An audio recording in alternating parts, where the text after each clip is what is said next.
On fait grève parce qu'on n'est pas content. On n'est pas content, donc on fait grève. Mais pourquoi vous n'êtes pas content? On n'est pas content parce qu'il y a du changement.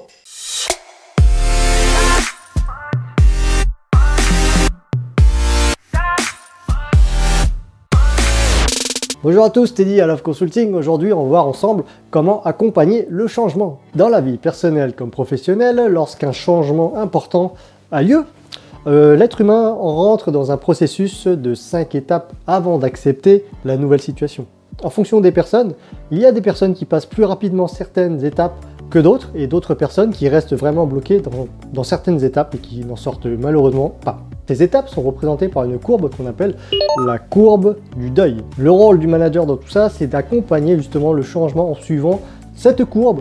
La condition pour que ce manager soit convaincant, c'est qu'il ait lui-même déjà traversé toutes les étapes de la courbe. Donc il doit les passer vraiment rapidement pour pouvoir être un des premiers à le voir passer pour ensuite pouvoir convaincre et accompagner le changement auprès de ses équipes. Donc la première étape de la courbe, c'est ce qu'on appelle l'état de choc. Donc c'est lorsque la personne reçoit l'information du changement, elle n'est pas du tout prête à recevoir cette information, du coup elle est en état de choc et elle ne sait pas comment réagir et elle a du mal à accepter en fait l'information. À partir de l'année prochaine, les pensions de retraite seront de 1 000 € pour tout le monde. Quoi? Mais c'est pas vrai! C'est pas possible! C'est une blague! Donc à ce stade-là, le manager, lui, ce qu'il peut faire, il peut seulement écouter et montrer de l'empathie. Parce qu'à ce stade-là, en fait, les employés sont tellement sous le choc qu'ils ont du mal à réfléchir rationnellement et qu'ils ne seront pas lucides. Donc il vaut mieux essayer de ne pas les convaincre de quelque chose, mais plutôt d'être en écoute active. Ouais, je comprends, moi aussi je suis dans cette situation. Tout le monde. La seconde étape, c'est l'étape de la colère. Donc c'est là où la personne commence à prendre conscience du changement et elle essaye de résister à ce changement et de montrer de façon brutale son désaccord. Ah non, mais là, 1 000 € de retraite, c'est pas possible. Comment je vais vivre? Comment je vais faire quand je serai vieux? Non, je suis pas content, non, impossible. Grève! On se met en grève. On n'est pas content, donc on fait grève. On fait grève parce qu'on n'est pas content. Donc là, pareil, le manager, ce qu'il peut juste faire, c'est écouter du coup le retour de ses employés. Et du coup, par contre, cette fois-ci, ce qu'il va essayer de faire, c'est placer quelques éléments pour essayer de calmer, d'apaiser la tension. Mais il ne va pas essayer de convaincre que le changement, c'est bien. Il va juste essayer de mettre des petits plus pour essayer de calmer un peu les gens. Ouais, je comprends, mais essayez de ne pas tout casser quand même. Il faut relativiser, ça change, mais bon, on va essayer de s'y faire. L'étape suivante, c'est ce qu'on appelle l'étape de la tristesse. Donc c'est là où la personne réalise en fait que malgré ses actions, tout ça, elle ne peut pas changer la situation, elle ne peut rien faire et que la situation est ce qu'elle est, le changement est ce qu'il est et qu'elle ne peut rien faire. Malgré la grève, on a réussi à rien changer. On n'aura que 1 000 € de retraite. C'est la fin du monde.